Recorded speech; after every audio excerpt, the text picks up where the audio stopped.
What's up guys, Groovy Guitar Dude here with a beginner guitar tutorial for Soulmate Who Wasn't Meant to Be by Benko. If this video helps you out, hit that like and subscribe button and let me know down in the comments below what other cool kind of acoustic songs like this that you want to learn on guitar. Guys, the first thing that you want to know to play a Soulmate Who Wasn't Meant to Be on guitar is that we're going to be in standard tuning and we are not going to need a capo to play this song. The next thing that we would usually go over is the structure of a song, but for this one we're actually just going to repeat the same chord progression and the same strum pattern through the entire song, start to finish. So we don't need to worry about the structure for this one. And the last thing that you want to know before we dive into a Soulmate Who Wasn't Meant to Be is the 4 chords that we need to play this song. The first one is C. The next one is A minor. The next one is D minor. And the last one is G. And I'll have chord charts for all of those in the pinned comment below for those of you who need them. And with all that in mind, guys, let's dive into a Soulmate Who Wasn't Meant to Be. Man, this is such a beautiful song, and it is very, very sad, but if you've been on this channel for a while, you know that I'm a total sucker for sad songs, and this is a beautiful acoustic guitar song, and it's very, very beginner friendly, so I was really stoked to share it with you guys. So let's dive into a Soulmate Who Wasn't Meant to Be. So this song just has one chord progression and one strum pattern that's going to repeat through the entire song, start to finish. Let's take a look at that chord progression first. We're going to start with a C chord,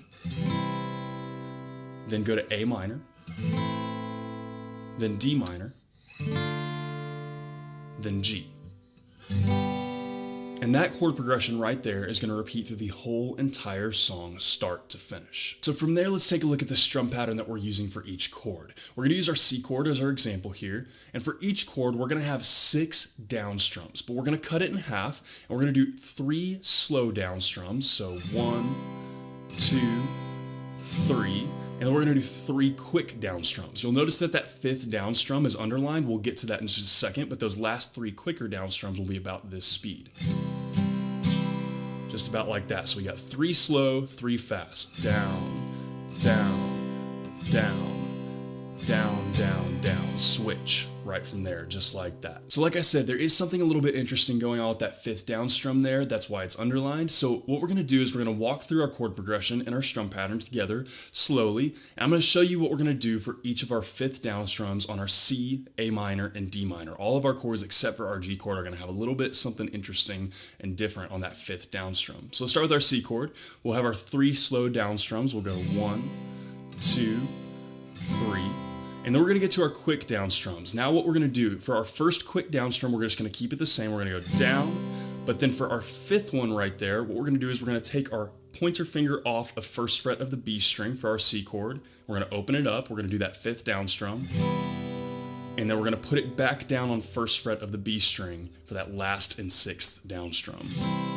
Just like that. So all of that in slow motion, we've got down, down, down, down, down, down, just like that. I said in slow motion, but that was about full speed. But one more time through that, we've got 1, 2, 3, 4, 5, 6, just like that. And that's what we're going to do for each of our C chords. Now, we're going to follow a really similar kind of technique for all of the other chords, or at least for A minor and D minor. G is actually just going to be straight the same way through. We're not going to pull anything off on that at all, but we'll get there in just a second. So that's what our C looks like. One more time through that. We've got 1, 2, 3, 4, 5, 6, just like that. And then we go to our A minor, and for our A minor, we're actually going to do exactly the same thing, literally exactly the same thing. So we're going to go 1, 2, 3, 4, and then pull off on that 1st fret of the B string, and then to play that 5th open,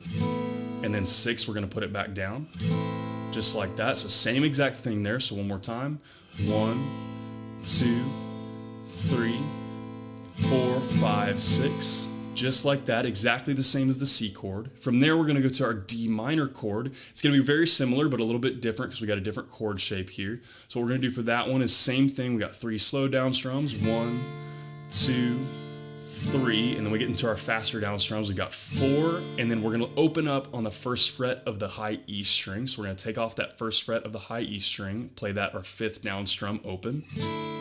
And then we're going to put it back down there on 1st fret of the high E string for our 6th down strum. Just like that, that's it. So what we're going to do for D minor again, 1, 2, 3, 4, 5, 6, just like that. And the last, we're gonna go to our G chord, and this one is just gonna stay exactly the same. We don't have anything we take off or put on extra in this. We're just gonna have 3 slow down strums, 3 fast down strums. So we got 1, 2, 3, 4, 5, 6.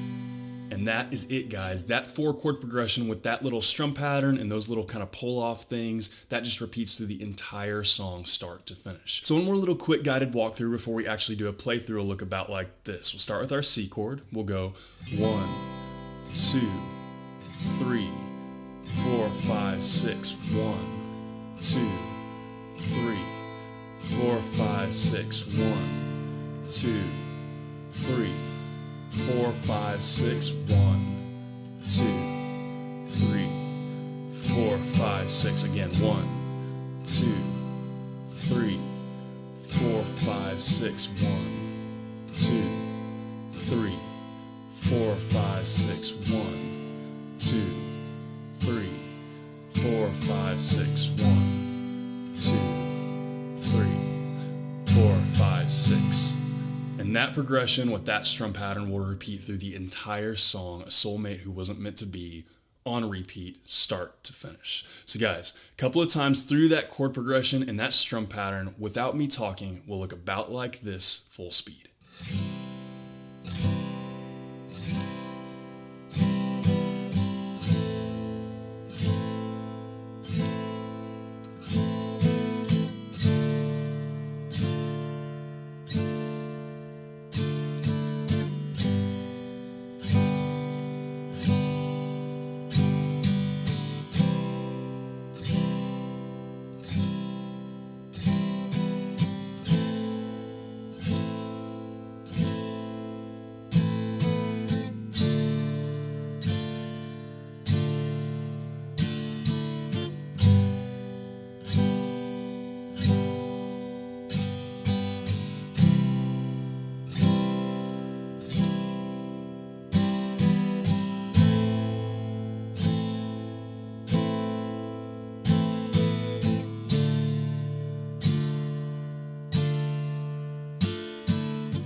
And guys, that is everything that you need to know to play a Soulmate who wasn't meant to be on guitar. As always, if you have any questions, you can hit me up in the comments down below. I'm usually pretty quick getting back to those. And again, if this video helps you out, hit that subscribe button. I have about 750 other guitar and ukulele lessons on this channel, and I usually try to post at least 3 to 5 new lessons every single week. So if you're learning guitar or ukulele, there could not be a more perfect channel for you to check out. If you want to see what song I'm jamming on today, or pictures of my dog, you can hit up my Instagram story at @thegroovyguitardude. Link for that will be in the description below. Guys, this song is so incredibly sad, but it's so incredibly beautiful. And like I said, if you've been on this channel for a while, you know that I'm a total sucker for a really, really good sad song. And this is one of those. I heard this a few months ago, and I just recently heard it again a few days ago, and I was like, you know what, that's such a beautiful song, and it's a very great beginner guitar song as well. And so I wanted to share it with you guys, because I love it, and I don't think there's a lot of people that know about it, and kind of wanted to share a song with you guys that you might not already know. So, like I said, this is a very beginner-friendly song. We just have those 4 chords and that one strum pattern that repeats through the entire song. The only part that might be a little bit tricky is kind of getting that, you know, that deal where you pull off on the B string or you pull off on the high E string, depending on which chord you're on for those 3 chords. But that's not too terribly difficult. I would still recommend this song to anybody, even if it's your first couple of days or first couple of weeks playing guitar. All of these 4 chords are chords that you'll learn in your first couple of weeks of playing guitar, and this strum pattern is about as easy as it gets. So it's a really beautiful song, and I had a lot of fun learning it. I hope you guys have a lot of fun learning it as well, and I hope you have a wonderful day. I'll see y'all soon.